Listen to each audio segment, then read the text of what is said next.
is just really special. I'm not going to talk for too long. I'm going to turn it over to Rusty here briefly, but um, just thank you guys so much for coming. It's so great, being new to the program this year in particular, to have this event happening and getting to meet so many of you guys. Alumni, excellent job handling the equipment this morning. It's all safely back on the trailer. Thank you very much. And I hope you enjoyed the row on the Wabash. Just about enough water, right? Without further ado, I'm going to turn it over to Rusty to get things going. Thanks, Coach. And thanks to this morning. It was awesome. It was awesome out there water. Felt just like I did in 1991. All right, so I got notes. I can't do this without notes, so thanks for letting me look at my phone a little bit. But thank you all for coming out to celebrate the dedication of an actually got a couple of them here. But this is Thomas.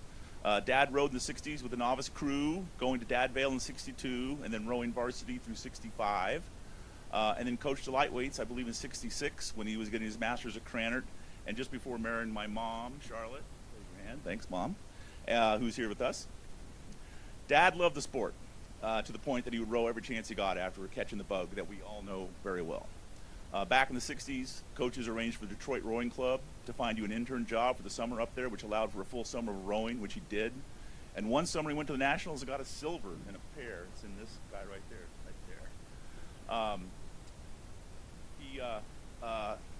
even war couldn't stop him. He only temporarily stopped him. In his Vietnam memorabilia, he passed away a couple years ago, I have a letter he sent to the generals at the Pentagon offering to stay in the Army an extra year if they would be located where he could row, which he did. Dad was ROTC at Purdue and went overseas in the Army Engineering Corps. That letter was written when he was in the Mekong Delta building schools and suffering the occasional mortar attack on his base. Sorry. With an offer to stay in the Army an extra year if you post him to the DC where he could row, which was accepted by the Army. And while I was born while he was in Vietnam, my sister Andrea, right there, with his jacket on, right there, was born, came into the world at the Army hospital during that period, while Dad rowed daily out of the Potomac Rowing Club. Not long after that, the example Dad said took on life was his brother Kevin, 5 years younger, arriving at Purdue, who immediately picked up an oar. Where's Kevin? There he is. Thanks, Kevin.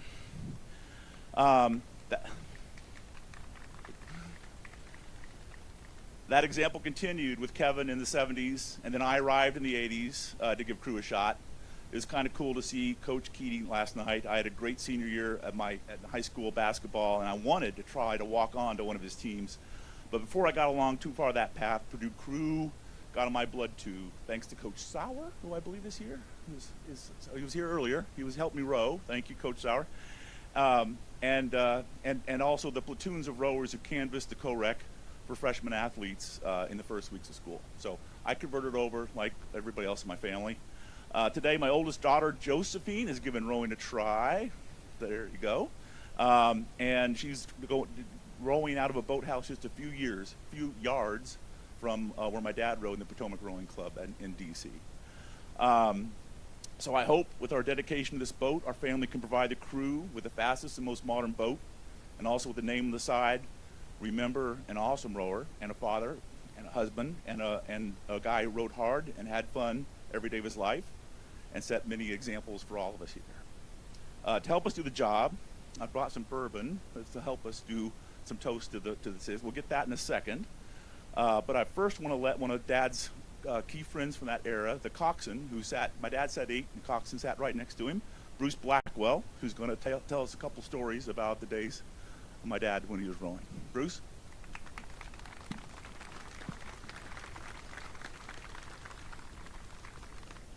Thank you, Rusty. Maybe I'll try this with my voice rather than microphone. So. Give it a shot.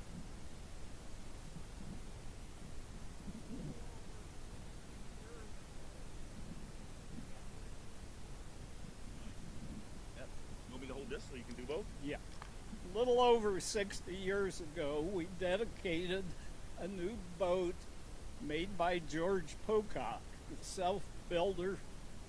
self-named builder of racing shells, and a remnant of that boat is the one that's in the lobby of our boathouse, the Eccles.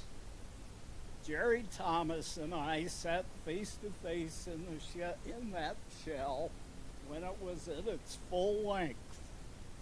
Jerry rode with a composed concentration and strength.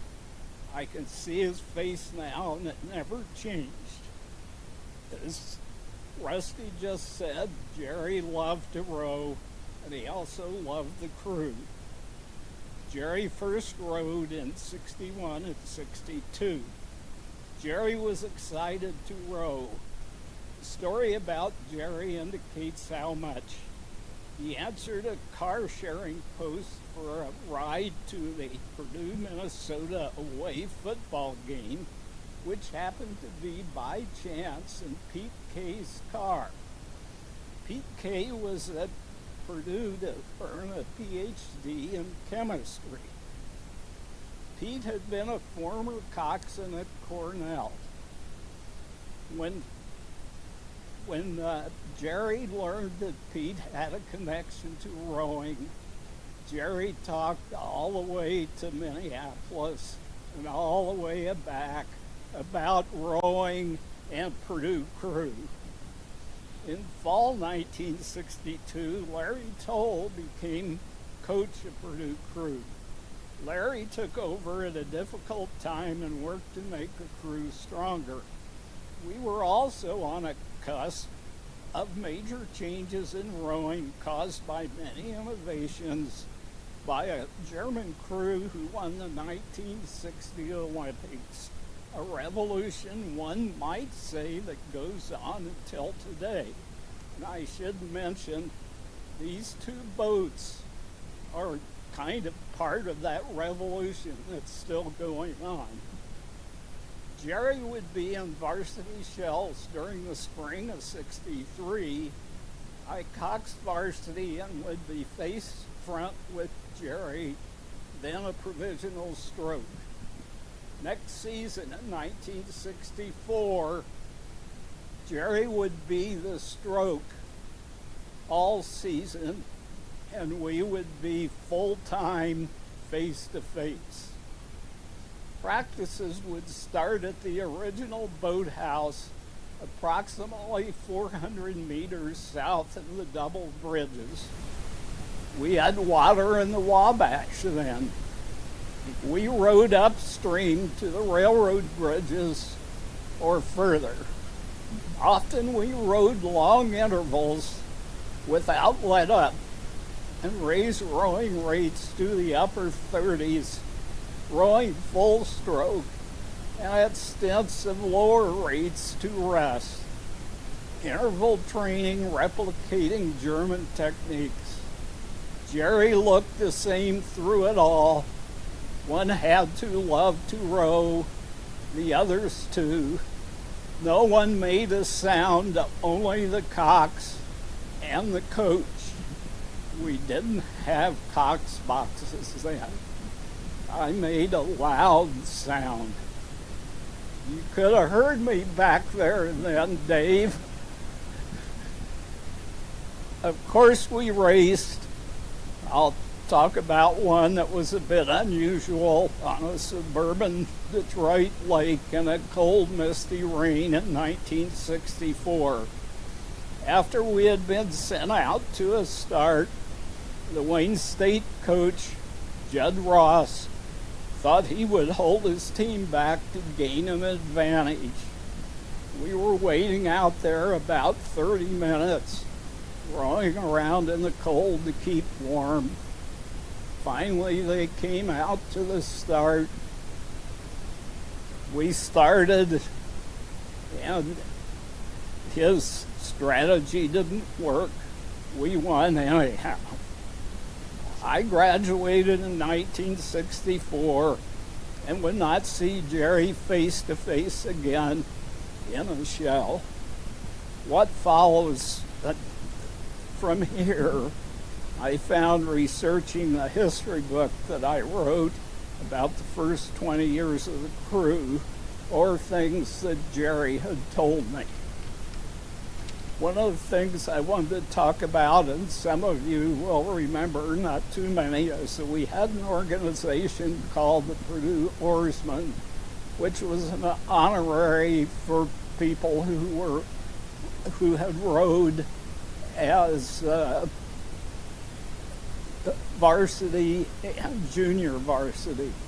Interest had been waning in that organization for various reasons, but Jerry was president in '65, and one of the duties of the president was to write a newsletter.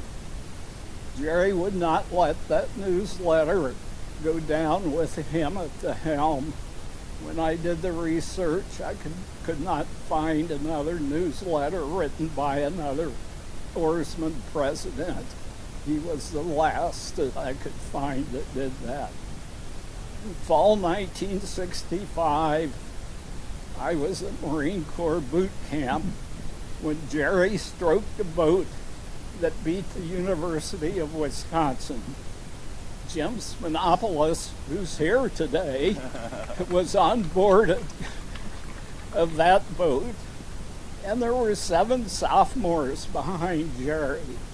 And that was unusual. Sophomores were the lowest grade that was allowed to row at that time by university rules.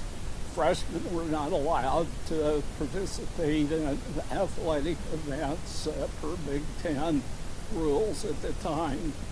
I mentioned Wisconsin because, one, Wisconsin was instrumental in getting Purdue crew started, and 2, because Wisconsin was in a higher league than we were in, and they rode the likes of Harvard and Yale, so we always enjoyed saying that we beat Wisconsin.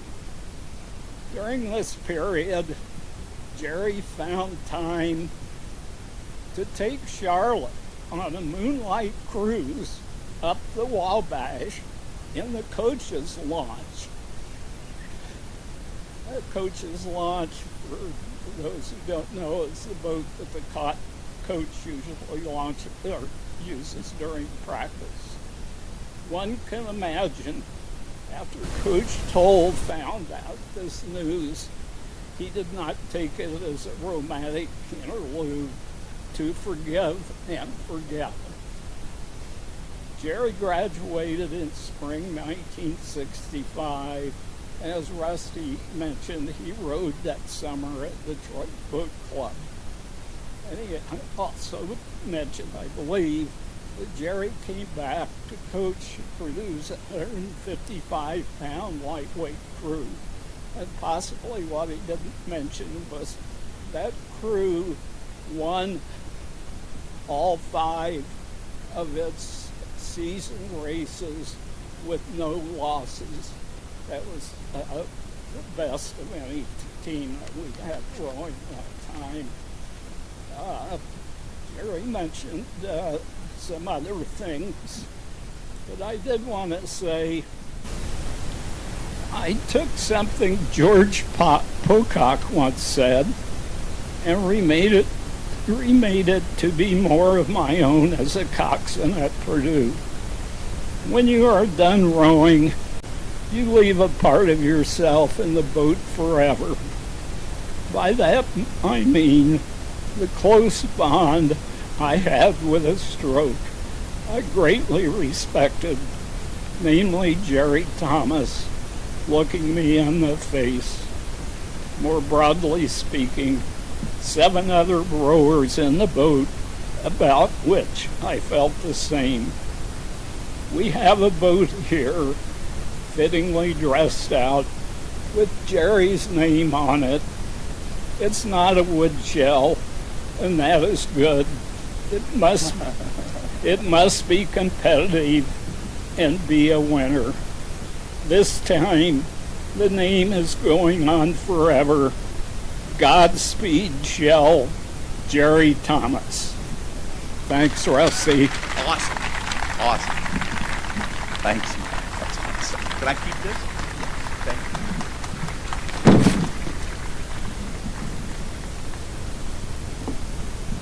you. All right, so I'll start. I've got enough bourbon for everybody, I think, by the way.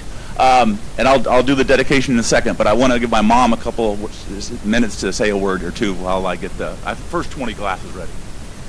There's nothing I can say that hasn't been said, really, but I had 56 years of a great marriage with a great guy, and I feel growing was at the core of his character.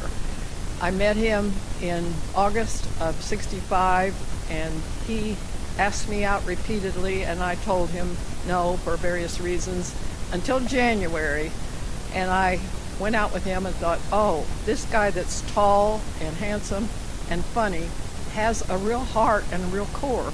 And we married in June, and we have 3 awesome kids, and I am so proud of being his wife and the mother of these kids, and I feel Purdue Crew was integral to building the character that I married. So thank you all.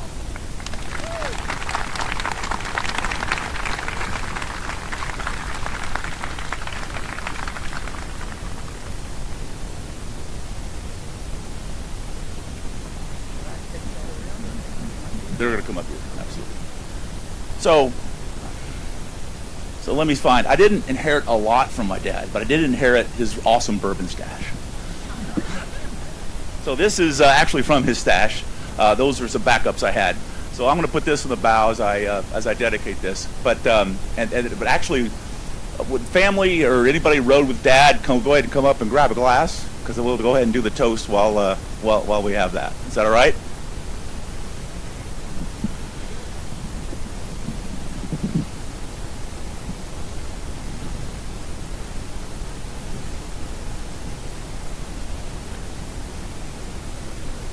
Yeah, right here, man.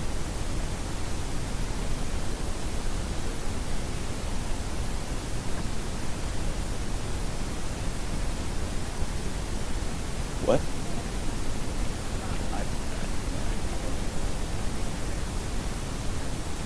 Okay. Anybody else? Yeah. Junkers, get on here. Absolutely.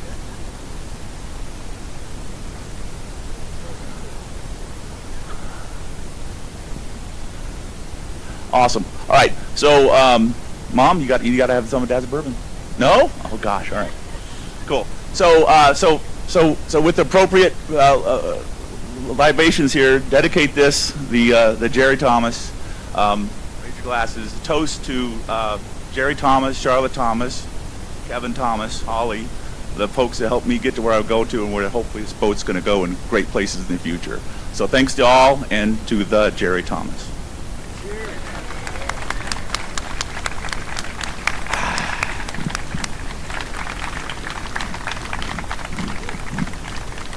That's really smooth. Absolutely. All right. So there is more. Anybody wants to come up and do a toast, grab a glass and grab some bourbon.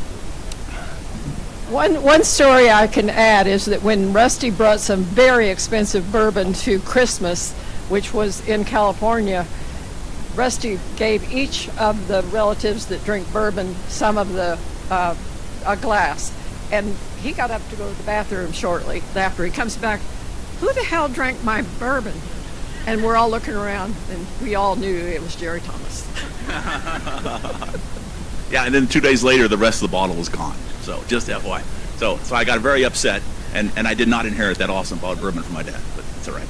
All good. He was awesome, and he deserved every drink of bourbon he had. Okay. So I think I'll hand it back to the coach, and we'll go on to the next one. Thank you, everybody. Appreciate it. Thank you. Awesome.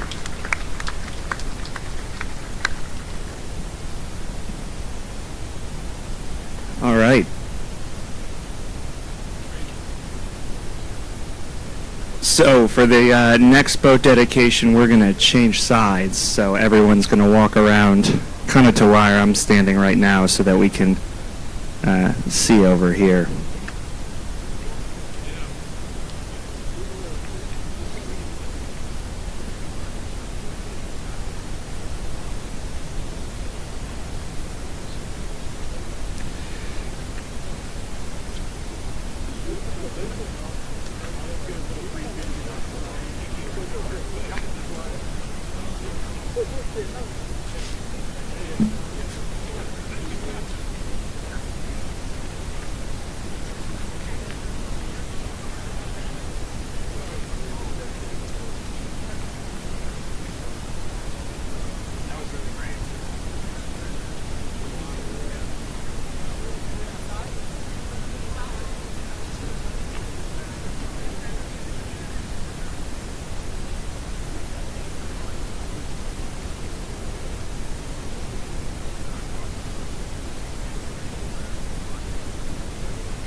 All right.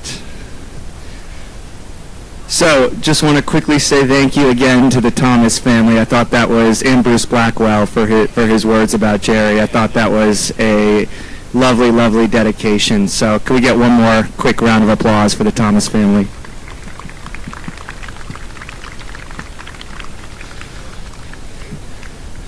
So, as you can see, and I said at the beginning, we have 2 shells to dedicate today, and this shell, as you can see based on the name, is the Art Euler. And for maybe current rowers or those who don't know much about Art, Art was instrumental in getting this building built, the new boathouse, and was, thank you, Nate, was instrumental in rallying the alumni and supporters of the program to raise the money to build this building. And Art also donated the P logo that you see when you walk in to the boathouse. So we are honored to now have an 8-oared shell in our fleet named after Art. And without further ado, I'm going to turn it over to Dr. Art Euler.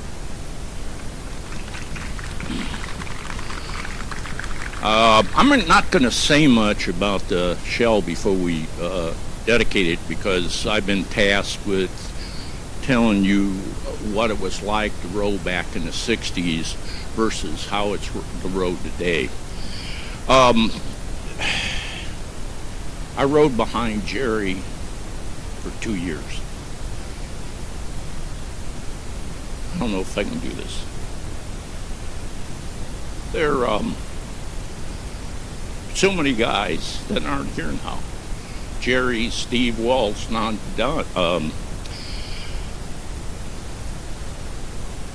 Staples, I said Steve Waltz. The one thing that I think the current rowers have to understand, that right now you're, big-eyed, bushy-tailed, can do anything you want. It's going to be amazing how quickly that's going to change. So you need to really value these times and your teammates. The teammates that you have are going to be some of your best friends forever. And as I'm going to say, and I won't say this again, I always beat on my kids because I didn't do this. Along the way, you need to, smell the flowers. And by that, of course, you mean you got to enjoy the moment. In my case, it was always, okay, what do we do next? What am I supposed to join next? What, et cetera, et cetera, et cetera. And that's not how you should go through life. And I'm not saying that you shouldn't be ambitious, you shouldn't have goals. But most importantly, you got to enjoy the time, you got to enjoy the people. You got to realize where you came from.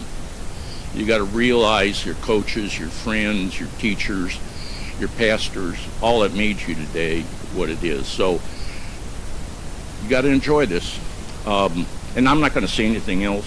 We're going to, assuming we can open this bottle, dedicate the shell with some champagne.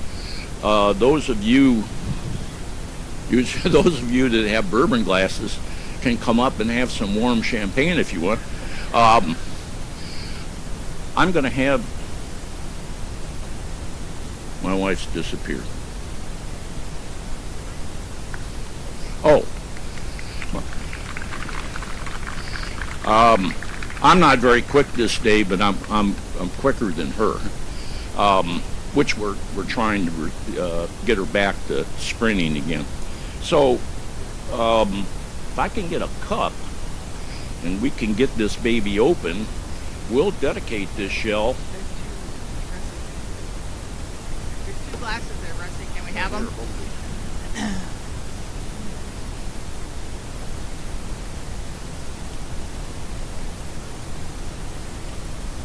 Aw, thank you so much. You want the bourbon too? No, not yet. Soon. Here, honey, I'm not a real big bourbon drinker. I actually like rye more than bourbon, and I actually like tequila more than rye. There's not much I don't like. But that bourbon that he has is Angel's Envy. That's great stuff, and it's named for the fact that when they're storing the bourbon, the casks aren't absolutely solid, so vapors escape, and therefore the angels to have. So hence why it's called Angel's Envy. Anyway, it's damn good bourbon. It's gonna take me a while, so why don't you continue with that? You want me to start this? Yeah, go for it. Well, I've been tasked with. Let me take that off. Here, you tell them a little bit about how you came to Purdue, and I'll try and get the top off of Very quickly. I graduated from Kalamazoo College in Kalamazoo, Michigan. And I didn't really know we had a football team, but apparently we did. And I met and married Art in North Carolina, Chapel Hill. And he started bringing me back to Purdue for Big Ten football and basketball. And I was like, oh my gosh, this is so much fun. And so he caught me at a weak moment at O'Hare one day and said, so what do you think about moving to West Lafayette, Indiana? I go, from Chapel Hill, North Carolina? Really? But the obvious answer is we did, and it was the best thing we ever did for our life. We found a real big family in Purdue, and I'm really proud to be part of it. And I'm more black and gold than he is, and he'll tell you that. So. Anyway. And thank you so much for this incredible honor. Of course, you may go.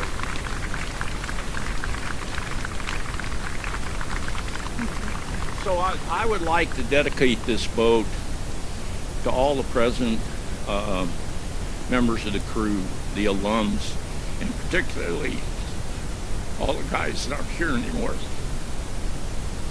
Okay, thank you.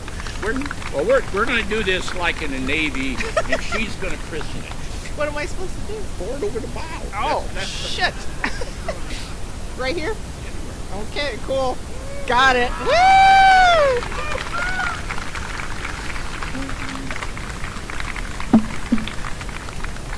My hands.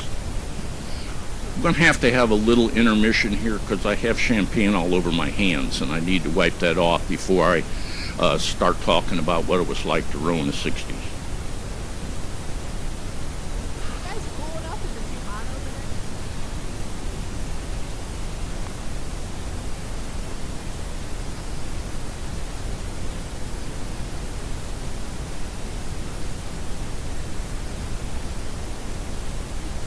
there? Yeah, try that.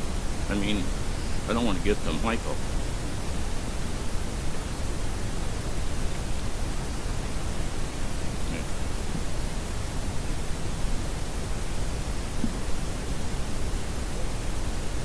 So why don't we have everyone actually come a bit closer to the show, because we're going to get some history of rowing boats and I think some demonstrations. So the closer the better for this bit. Now that the boats have been dedicated, we can fill in the middle here.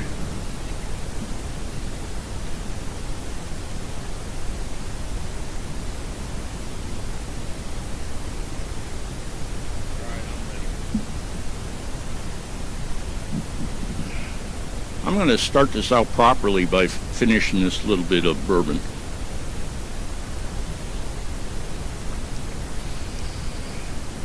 This presentation is not going to be like the ones I gave to medical students. By that I mean I'm up in front, I talk, I show you slides, and then actually in medical school you never got to ask questions. You just finished it and you went home. In this presentation, we're going to have a number of persons come up, say different things about the topic that I'm discussing. We're going to have members of the present crew work with this baby just to see what it's like. Have them work with those oars to see what that's like. In order to understand the crew in the 1960s, you got to understand what Purdue was like then. Purdue was nothing then like it is now. We probably had 15,000 students maybe, and probably the most important factor to me was there was only one girl for every 4 guys. The reason I bring the enrollment up is to lead into how the campus, because it was smaller, much smaller, it basically ended where the co-rec is. There wasn't anything beyond that. There weren't any fraternities, sororities, etc. That line of dorms back then, I thought, had really cool names. You know, my God, this is a science and engineering school. So we built the first one. It was in the shape of an H. We called it H1. The second one was the shape of an H. We called it H2. Now they have really nice names, and I don't know any of them. So besides those dorms in Cary, the only places to live on campus were really the fraternities and sororities. There were 52 fraternities at that time and 12 sororities. There was virtually no off-campus housing. I don't know anybody that was on the crew, unless they were a townie, that didn't live either in Cary or in a fraternity and sorority. So, given that background, I got to tell you how we got to camp, how we got to practice. I was in Sigma Pi fraternity. It's on 2nd and Russell. So it's basically, the only thing beyond it then was the Five by House on State Street. The guys who were in the crew and myself would start running from the Sig Pi house. We'd go up to the ATO house, pick up guys there, go over to the Lambda Chi house, pick up Jerry and others, go up to Cary, pick up the guys from there, and then we'd run down to practice. It was easier than it sounds. It's no traffic like it is now on River Road and State Street. So you could actually, a bunch of us could row, and your chances of getting run over wasn't very great. So the original Boathouse was up River Road. If you know where Happy Hollow Drive comes down and meets North River Road, there's a water pumping station there now. The Boathouse was about 3/4 of a mile north of that and was on the west side of the street, right by a banquet facility called the Murrow Grotto. All those are gone now. Being on the west side of North River Road made it interesting because the river's on the east side of River Road. So we had to get the shells from the Boathouse to the water. Our coxswains back there had skills that the present coxswains do not have. They were great at traffic control. In order to get the boat out of the boathouse down to the river, to the dock, required 3 coxswains. One to stop the southbound traffic, one to stop the northbound traffic, and one to give commands to the crew to get it to the dock. When I started rowing, we had 2 boathouses.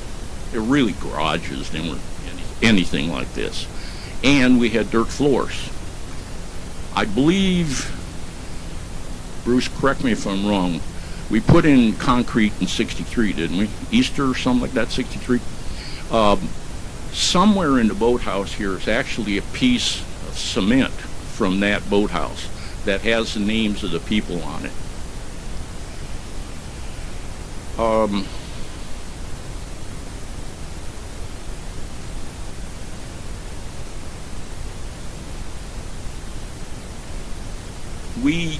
Bruce already mentioned that we rode a far way up river. That's because, you know, that sandbar that's at where Happy Hollow comes down to North River Road, that's always been there. So we never went down river.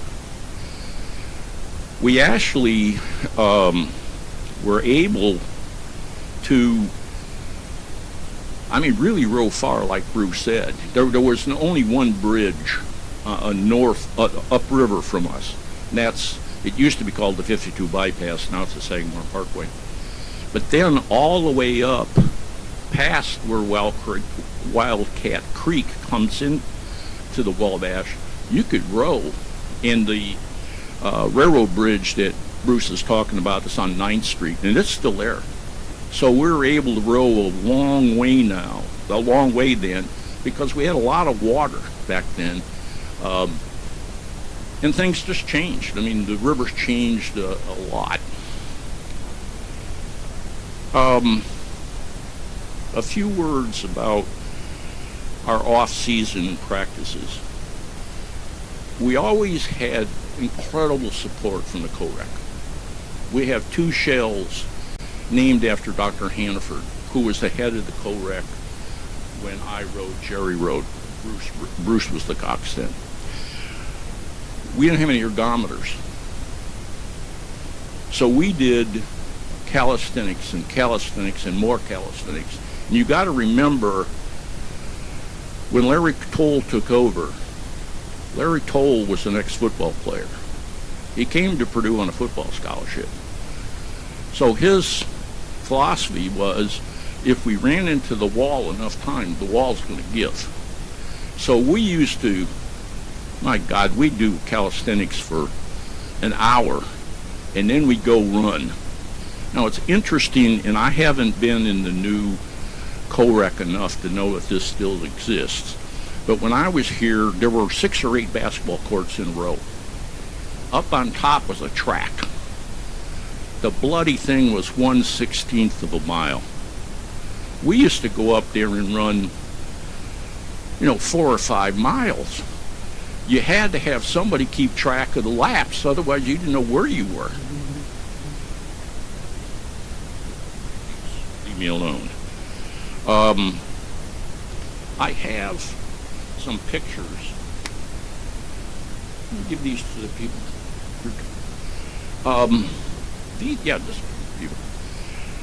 I wanted to show this to you because I learned a lot about rowing machines. I thought rowing machines were, a recent innovation. No, they weren't. The original rowing machines started from like 1850. About 1900,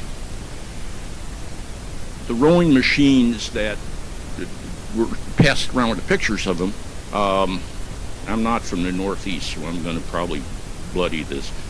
Narragansett hydraulic rollers became very popular and remained so until the air resistance ones came about in around 1980.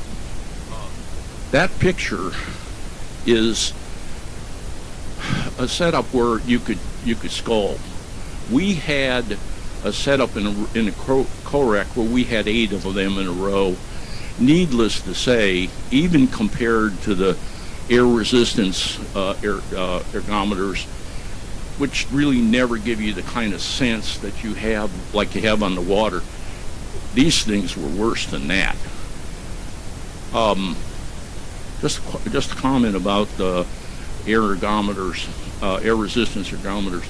They're actually invented by an Australian engineer, but they really took off in the early 1980s when Concept 2 put out their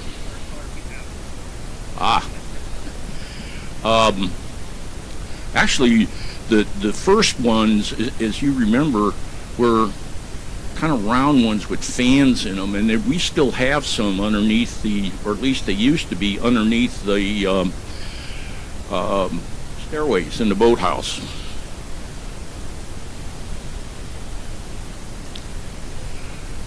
A few comments about spring practice. I can only recall that we went in a bus somewhere one time, and that was down to a race in Marietta, Ohio. The rest of the time, we went in private cars. It is amazing that the first spring practice I ever went on, it was at Tampa. We used to go to University of Tampa all the time. They have there's a big channel there. They let us stay in their dorms. We ate in their, where the hell do we eat? Cafeterias. But when I went down there the first time, we went down in Ted Poppinga's car, his coxswain. He had a Volkswagen Beetle. So that's okay for Ted, but the other three guys in there were my size or taller. If I did that now, they'd have to take me out on a bloody stretcher. I don't know how we managed to go down there, and then, we'd be out on the water the next day.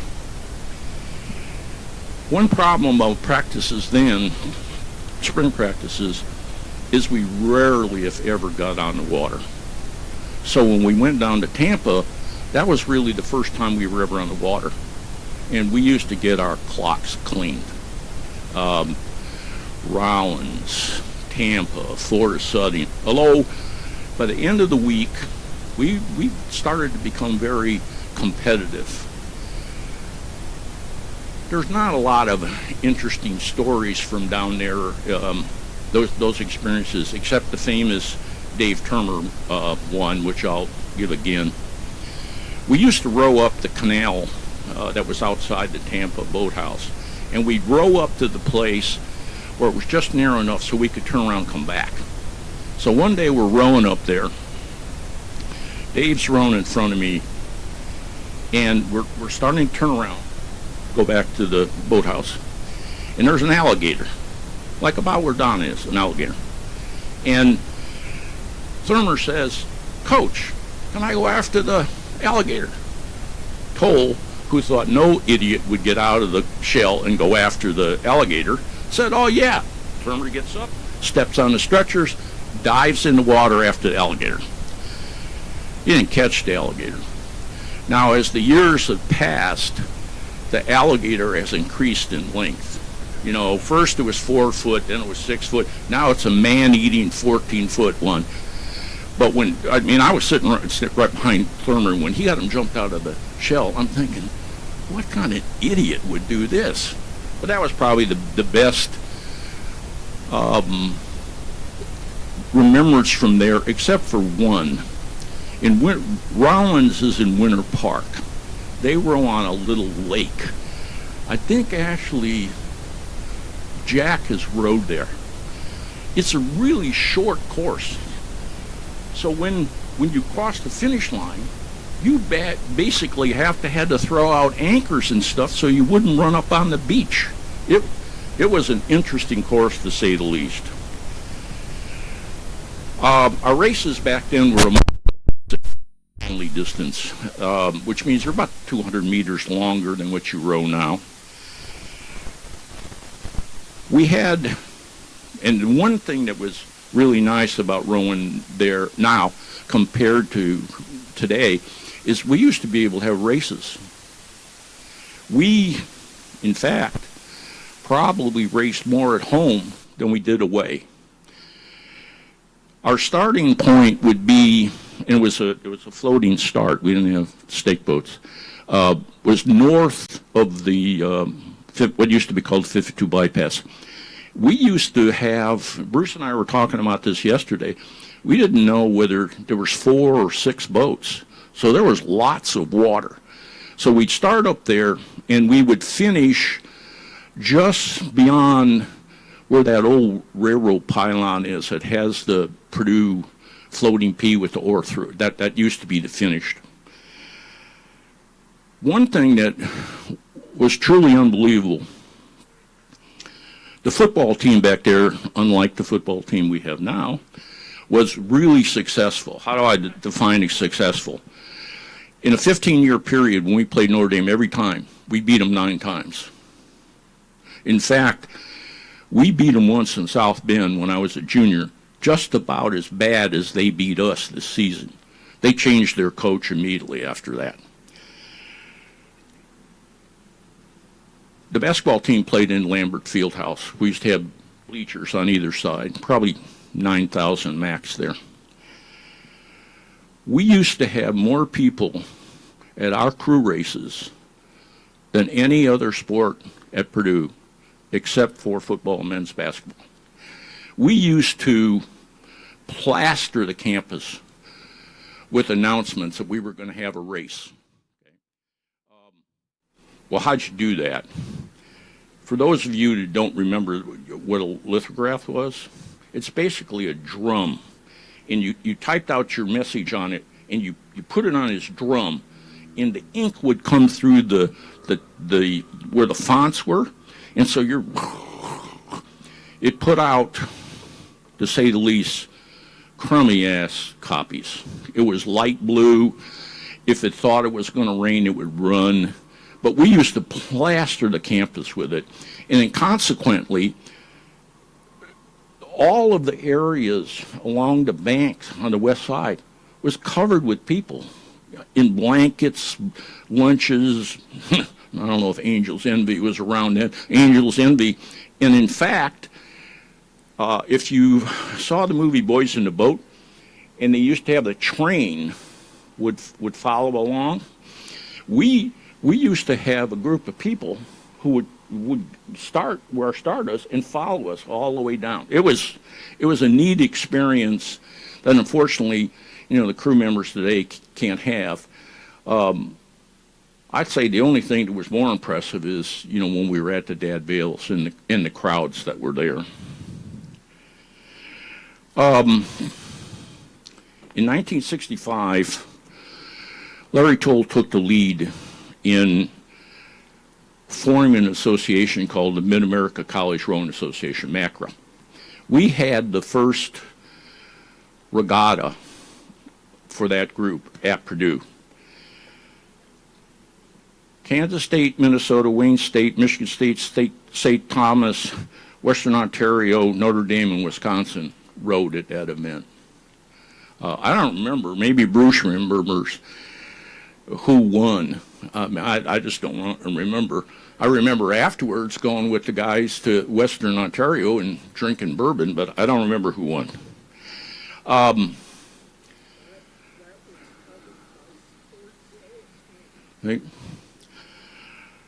Well, now we're going to come into the show and tell part of this presentation.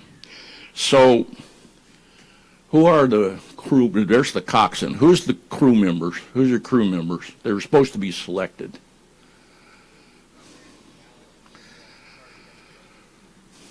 I thought we would do this rather than my saying, oh, the shells were heavier, they're made of wood, Pocock made them, the riggers were different, blah, blah, So we're going to do it a little different. Come on this side.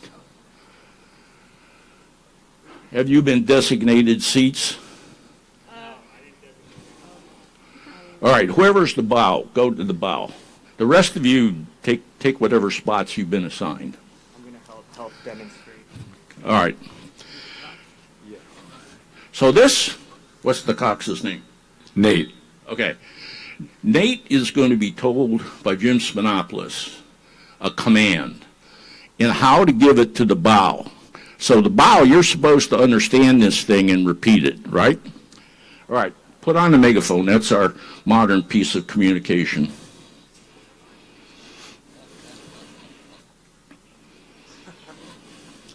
It was kind of one size fit all.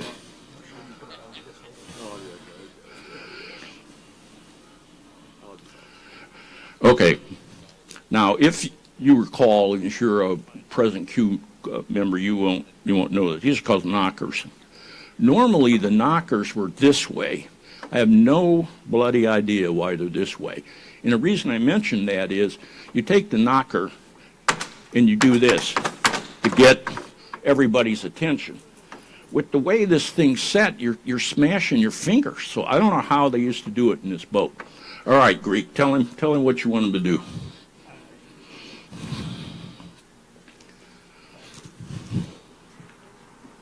All eight, come forward.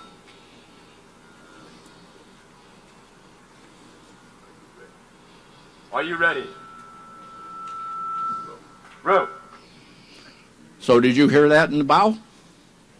See, modern communication from the 1960s. You can take that off now, man. You've suffered enough. Yeah. So if you were going to do what's called a power 10, you all know what a power 10 is. You would do this, and then the cox would say, I think we said power 10, ready, go, or something. I don't remember for sure. So take this out. Is there anything else in there like bourbon glasses, etc.? Was that common in the 60s too? Yeah, we had them, the Spencers in here. Come up here. All right. Give them the command to lift this thing. Hands on. Up off slings, ready. Up. Heads, roll.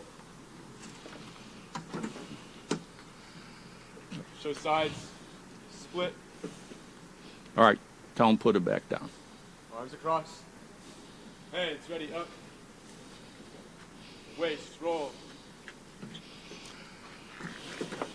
Down in slings. So, having rowed in that thing and this thing, what do you think about the differences? Maybe a little bit heavier. A couple pounds heavier. Just a couple pounds. What do you think about the rigging? Probably a little bit lighter as well. Right. So, I'm going to work with the stroke, and we're going to go over what the oars were like. So, we got two oars here. This is a present oar. It's a hatchet, right? This is called a Henley. This is what we used to row with. Kevin Sauer told me that for God only knows what reason, they stopped putting the metal strip on these things. Let me show you the difference.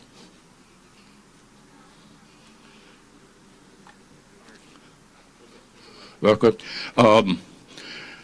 Here's a blade that I managed to break. And number one, that's our colors. But at the tip, you can see there's a strip of metal. The reason there's a strip of metal, you look at this thing, it's beat to hell. It's all chipped, etc. So, pick that thing up. See, what do you think? Pretty heavy. Pretty heavy? All right. Good. Hold on to the handle. See what you think of the handle. You can put it down. You don't have to hold it near. Feel the handle. Rough. Anything different? All one piece. All one piece. Leg. Is that one any smaller? A little bit. But I don't understand with the new oars. You might, if you're an old rower, you might come up and check this. With somebody with my hands, I think you'd wrap right around the whole oar, the handle. These oars used to come smooth, and we would take saws and run them like this across them to give you something to grip. All right, I think that's all the show and tell. We can put that away. Now, that's about all the details I have about differences in rowing in the 60s and now. Bruce Blackwell's book has all kinds of details, and you ought to read that to learn more about what was happening in the 60s.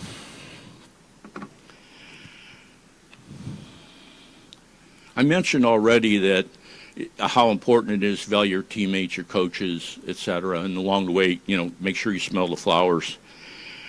because all of these experiences are going to help you in your future life. The things that you learn rowing, teamwork, time management, etc., are applicable to anything that you're going to do. So this is going to prepare you to whatever you run into in the future. If you grew up in Indiana, a requirement was that you had to see the movie Hoosiers. If you're rowing, it's a requirement, I think, for you to see the movie Boys in the Boat and even read the book, which I think is even better than the movie. So I want to conclude by referencing something that George Porcock said. Right now in the Boathouse, there's a small in the big room. There's a small banner which is like this, and we're going to move it so it's like this, hanging from an I-beam. And I think this is something when you're rowing you should always strive for. George Porcock said, "It feels like a symphony of motion, almost reaching perfection, where you are in complete harmony with the boat and your crew, experiencing a sensation close to touching the divine." That only happened a couple of times when I rowed. One was at the Dadvale. Jerry was stroking, I was in 7. When you experience that, you're not going to forget it. And that's what we want to strive for. Does anybody have any questions about anything? All right, we're done.